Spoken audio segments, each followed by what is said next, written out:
Kumusta? Sa Lesson 22, pag-aaralan natin ang ritmo o haku ng Nihongo. Ipapaalam ko muna ang kabuuang daloy ng aralin ngayon.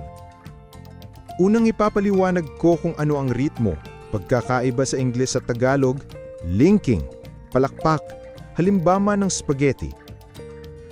Pagkatapos nito, ipapaliwanag ko ang mga tuntunin ng hako sa Nihongo.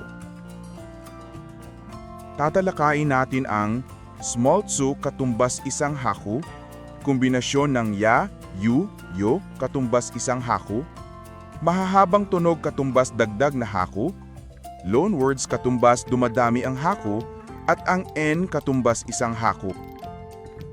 Sa huli, babasahin ko ang mga salita ng mabagal kada tunog, tapos sa natural na bilis ng Nihongo. Una, ang ritmo ay ang paglalagay ng pantay na haba sa bawat tunog. Ang Ingles ay wikang may diin, may malakas at mahinang tunog. Kaya minsan, ang mahihinang tunog ay nadidikit sa malalakas at nagiging isang haku lang. Samantala, sa Nihongo, pantay ang haba ng bawat karakter kapag binibigkas. At sa Nihongo, hindi lakas mahina ang gamit, kundi taas-baba ng tono. Ipapaliwanag ko ang high-low accent sa susunod na lesson. Parang ang layo talaga ng Nihongo kumpara sa Ingles at Tagalog. Tama. Kapag mabilis, mahirap makita ang hako. Pero kung dahan-dahan muna, tapos unti-unting pabilisin, makikita mo na bawat tunog ay may sariling hako. Sa Ingles at Tagalog, nagdurugtong ang mga salita, linking. Pero sa Nihongo, bihira ang linking. Binibigkas ito ng hiwa-hiwalay. Watashi wa shita. Minsan, nagiging magkakadikit ang tunog kaya mas mabuting iwasan ito. Subukan nating maramdaman ang hakunang gamit ang palakpak. Basahin muna ng mabagal, normal at medyo mabilis. Pero pareho ang ritmo.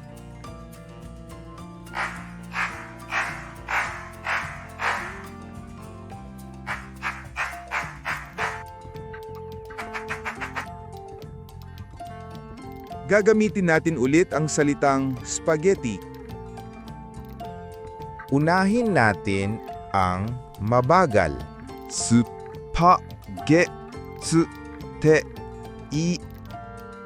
Pagkatapos, sa normal na bilis. At sa huli, natural na bilis ng pagsasalita. Spaghetti.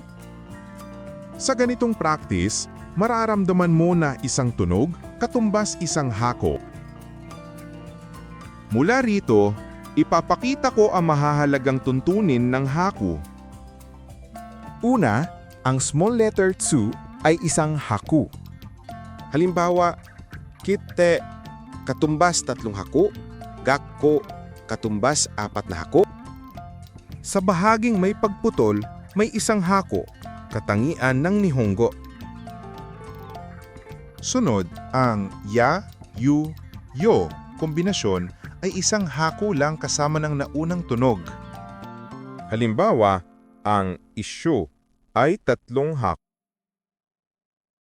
May mga malilit na karakter na nagiging isang haku. Hindi mo muna kailangang kabisaduhin lahat. Tandaan mo lang na may ganoong tuntunin.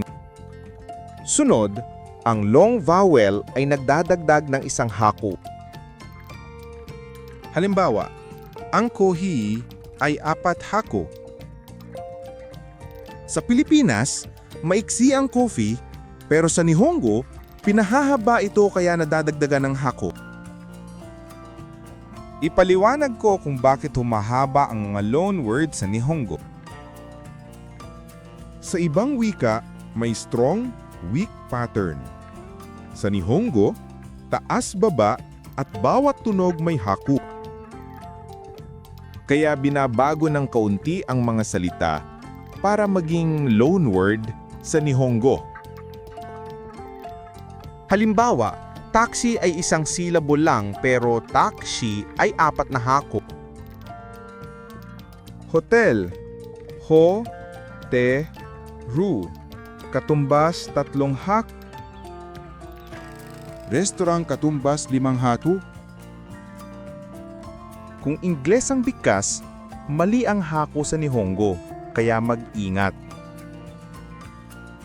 Tingnan ang bilang ng hiragana o katakana at kung may long vowel upang malaman ang hako. Panghuli, ang n ay isang hako rin. Halimbawa, genki katumbas 3 haku. Shinbun, katumbas 4 na hako. Maraming nagkakamali dito, kaya mag-ingat. Ngayon, magsasanay tayo gamit ang mga salita. Una, babasahin ko ng mabagal kada tunog tapos sa natural na bilis. Pakinggan at gayahin mo. A, si, ta, asta. A, di, ga, to, u, arigatou.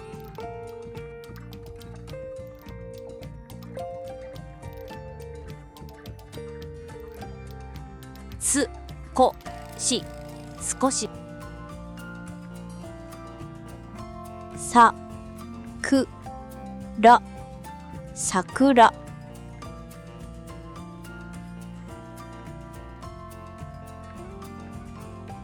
Ma, tsu, su, gu, まっすぐ。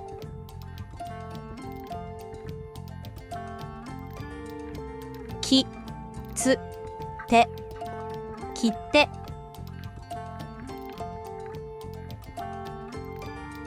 が、つ、こ、う、学校。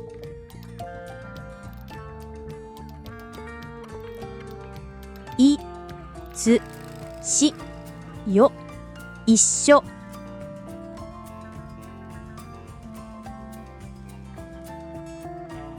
き、よ、う、今日。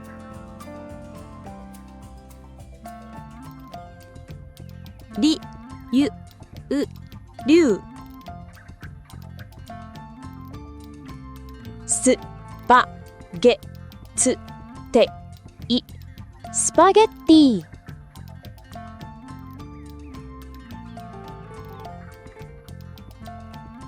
た、く、し、い、タクシー。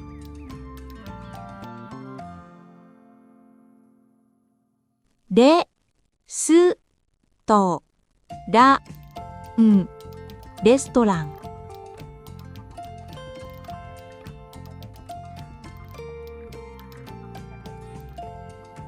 こ、お、ひ、い、コーヒー。